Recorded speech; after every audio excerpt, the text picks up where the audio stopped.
It's written all over the place in the Western media. Alexandr Dugin, you are the most dangerous philosopher in the world. Why should I fear you? If I know this label, I know this way to call my ideas, and I'm very proud of it, to say the truth, because I think that to be human is very dangerous, and to be human is first of all to think. Thinking is always on the edge of the madness, because the roots of the thought are leading into a very difficult field of being. In that way, I'm not afraid or to destroy the conventional wisdom. And if you go this way, you should be ready to receive the counter punch, I would say. What is your biggest threat? I'm absolutely against liberalism. I think that is the most dangerous, most threatening philosophy and ideology of history.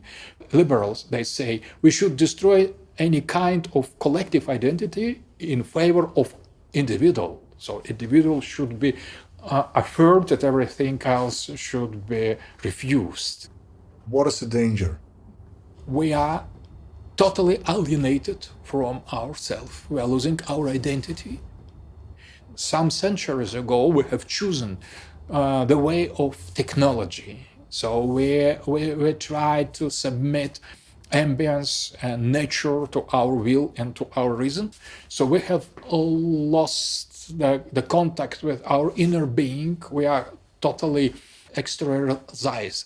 We have passed to the objects from our subject. We have lost our souls.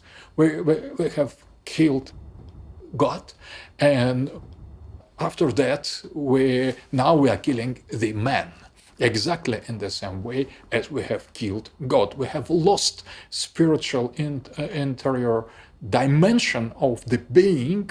We have put everything into becoming. We have lost our identity, and now we are on the edge to be replaced by post-human species. And I think artificial intelligence, it will the last step in the same direction. That will be, and after that there will be no more humanity.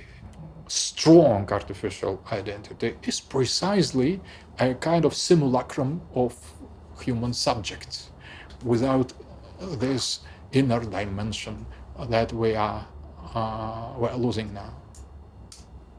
Maybe we have already lost it. The majority of our demands, of our desires, are kind of mechanical. We are already machines of consumption. In the modernity, the technological development, the progress, is considered to be a destiny. So to be something we could not change, we are obliged to follow. But that is a totalitarian way of thinking. The real liberty would consist presenting this technological way, achievement, progress, all technical expansion, free market, democracy, as a choice. Because conventional wisdom says that is a kind of the only way to go is to go in that direction. Direction is considered to be something we could not choose. And that is real and progressing totalitarianism.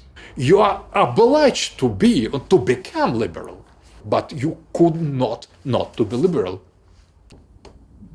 Do you see the phenomenon of demonizing the other view or silencing the other view? Do you see that in Russian as strong as we see it in the West? We had a very strong repression during communism, with prohibition and oppression. And there was a kind of already acquired truth and we were obliged to follow this line.